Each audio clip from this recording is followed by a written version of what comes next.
In 2011, H.J. High Construction celebrated 75 years of business in Central Florida. And it should surprise no one that there have been plenty of ups and downs over those nearly 8 decades. Yet despite H.J. High's struggles, or perhaps precisely because of some of them, we've grown to become one of the largest construction companies in the nation, and we've always been a family-owned and family-run business. Hello, I'm Robert High, and the following is our story. The story of how a brick mason named Harlem John High started a modest company that I'm sure he never imagined would contribute so much to Florida's growth over the years, or that the company would continue operating so strongly under the leadership of his son Stephen well into the new millennium, or that a grandson he never met, me, would one day become this company's president. But I'm getting ahead of myself. You see, the story of H.J. High is not about accomplishments or even about construction. The story of H.J. High is about dreams, about persistence, and about people. The story begins in the 1930s, where Johnny High started his career as a brick mason in New York City. New York City in the 30s was a land of opportunity.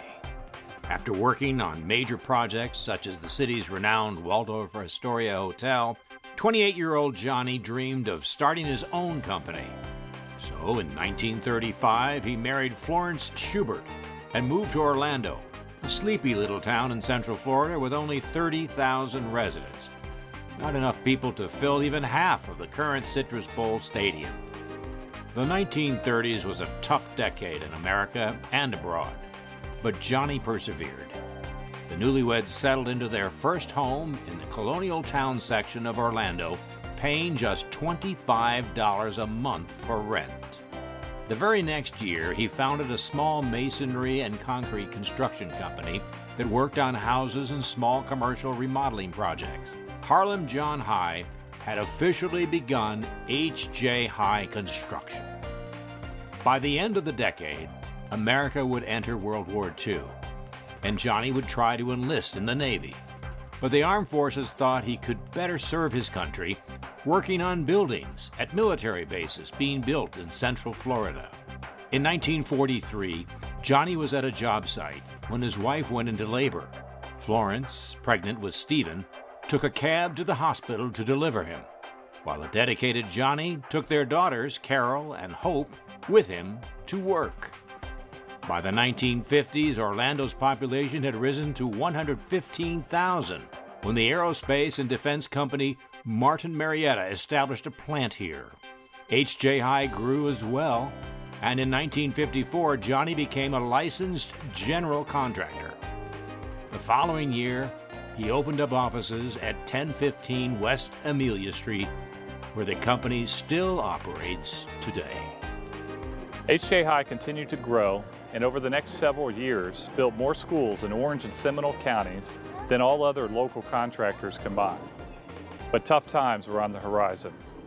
By 1960, H.J. High had to temporarily close its doors due to a lack of work.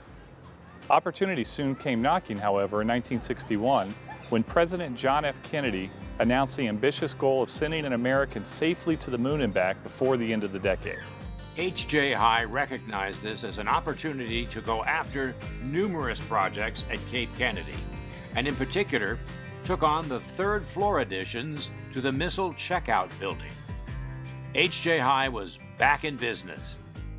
Soon thereafter, they hired Paul Gibbs as the company's first vice president, and with Paul's contributions, the company completed 6 projects between Cape Kennedy, Merritt Island, and Patrick Air Force Base. Because of their exceptional work, Johnny and H.J. High received the Patriotic Service Award from the Army Corps of Engineers. As the work at the Cape kept the company busy, the image and growth of Central Florida changed forever when Walt Disney announced plans to build Walt Disney World in 1965.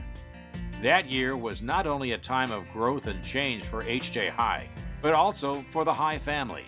Stephen High graduated from Stetson University and was sent to South Korea as a second lieutenant in the Army, where a chance meeting with a Red Cross volunteer would introduce him to Lynn Smith, a young Midwestern lady who would eventually become his bride. Back in Florida that same year, Johnny suffered a heart attack while working on construction for Halifax Hospital in Daytona Beach. So what did he do? A strong-willed Johnny managed to negotiate a contract for a hospital addition from his hospital room.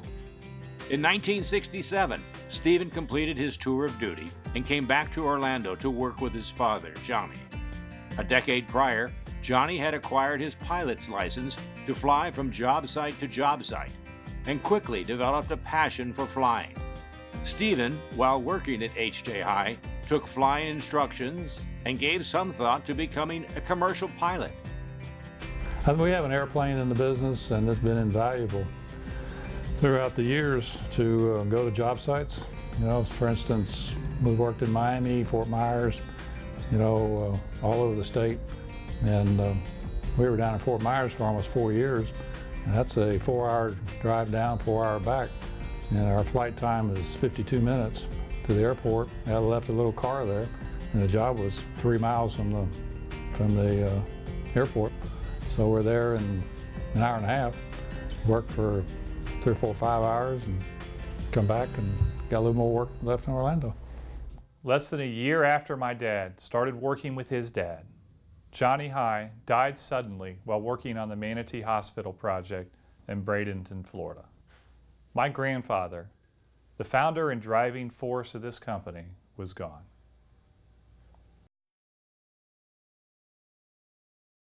Stephen High, at the young age of 24, was now president of HJ High Construction.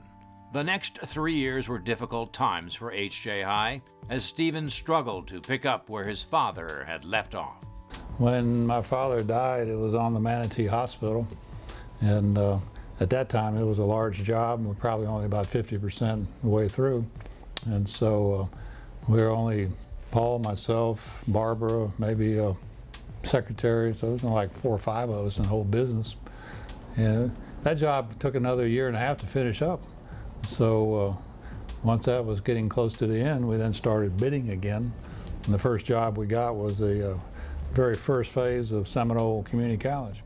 This was an important project for the company and for Stephen. Landing the project gave Stephen confidence to move forward in the absence of his father, and led the company to other successful jobs, including Avon High School and Sebring High School in Highlands County in 1971. After years of long-distance dating, Stephen convinced Lynn Smith to leave Oklahoma for the Sunshine State, where they married in 1972. By 1975, the couple welcomed their first child, Robert, soon followed by daughter Sally in 1977. During this time, under Stephen's leadership, HJ High reached one of the biggest milestones of its history, being selected to construct the Florida Hospital Diagnostic and Treatment Facility project in 1976. The U.S. Department of Health, Education, and Welfare could only select and grant the money for this project through a construction management contract. This delivery technique had never been used in Central Florida. HJ High was selected to build the facility and thus became the first company in Central Florida to use the construction management delivery method. The following decade, HJ High continued to grow. In 1983, HJ High was chosen to build the First Baptist Church of Orlando's new 6,000-seat sanctuary. When completed, the sanctuary was the largest in Florida. Due to the success of that First Baptist project, the Calvary Assembly of God hired HJ High to build them their 5,500-seat sanctuary in Winter Park, Florida. As the company's projects grew, so did the staff, many of whom stayed with the company for years. In 1985, HJ High hired their first sales and marketing person, Karen McEver. As the director of marketing, Karen would aggressively help the company establish a presence in a variety of industries for the next 25 years. It was kind of fun to take a new department and make it grow, and not know how to make it grow. And I remember Steve taking me down to the Superfoods building, the first building I ever saw on the construction. And I was dressed. I had my hat on, which I always wore my hats back then. It was kind of a trademark. And I had my high heels on and a suit, and there was no way I could see this building under construction. So I borrowed a hard hat from one of the construction guys there and a pair of sneakers that were in the back area, all covered with paint. And I remember walking in and your husband going, oh my goodness, you know, or something like that, and following him all over Superfoods back in there, which was a freezer construction. And I remember asking Steve, is this the type of work you would like? And he said yes. You see, Central Florida was booming in the 80s. People from around the world were moving here at record levels, and the growth of the area was unprecedented. H.J. High was in a good position to capitalize on the growth, starting with building the casting center for Walt Disney World and the headquarters building for Martin Marietta, two of the largest employers in the area. Then, in 1991, as the country was in the middle of a recession, the construction industry slowed, and H.J. High was forced to lay off most of its workforce. Things continued to decline when Stephen was rushed to the hospital for emergency surgery. However, during his recuperation, Stephen read an article about a charity called Angel Flight. He made a commitment to get involved with the charity, and that set the groundwork for H.J. High's long record of giving back to the community. A full year passed without a job in the field. Then H.J. High was selected to build the Science Center for Indian River State College in Fort Pierce, Florida. The project would be the first of dozens H.J. High would build for the college, and IRSC would become one of H.J. High's best clients. When the project for the IRSC Health Science Center began in 1996, Bart Sontag joined H.J. High as project manager. I came in and I talked to Steve, and right away there were some things that we had in common that made me think, wow, you know, that's kind of more than a coincidence.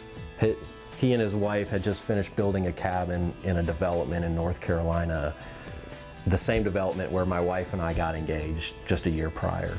And so there started to be some coincidences there. And then when Steve and I met for my second interview, I told Steve that H.J. High had always been kind of an enigma to me, because I always saw their signs around town, and I always had this feeling that I needed to work for them.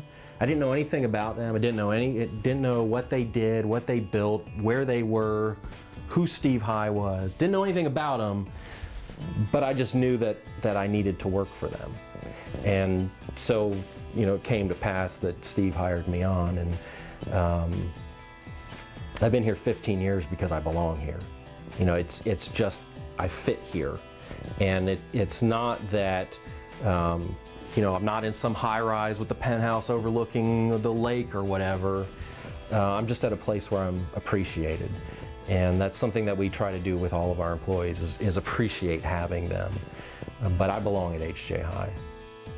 By 1999, Stephen's son, Robert, graduated from business school at Rollins College and began working for H.J. High, marking the third generation to work at the company. As the 1990s came to a close and a new century began, H.J. High had become a recognized leader in the Florida construction market. The sleepy Orange County town that Johnny had moved to in the 1930s had grown in population from 30,000 to over 1 million residents, and was home to some of the world's largest, most sophisticated companies. In the new millennium, H.J. High continued to grow, as you can see from the many terrific staff members that have been part of our team over the years. Bart Sontag was appointed to Vice President, the only VP since Paul Gibbs. Robert High became President in 2006, marking the third generation to lead the company. H.J. High worked to focus its expertise on religious, education, commercial buildings, cold storage, and industrial projects. Then, branching outside the state of Florida, in 2009, H.J. High entered into their first joint venture with Batson Cook of Atlanta to construct the 300,000 square foot, $100 million Mitsubishi Power Systems Savannah Machinery Works project in Georgia. This was one of the largest projects the company had ever been involved with. and was the largest project in Georgia in 2010. As one of Florida's oldest family-owned businesses, H.J. High Construction's visionary practices led to developing delivery approaches that are the industry standard today, with H.J. High leaving its mark well beyond the borders of our great state. The dream two newlyweds from New York City had in 1936 remains alive today. It is this dream that a new generation takes forward with them into the next 75 years. The future holds many surprises and no guarantees. However, H.J. High will continue to focus on its employees, its clients, and its community as this new chapter unfolds.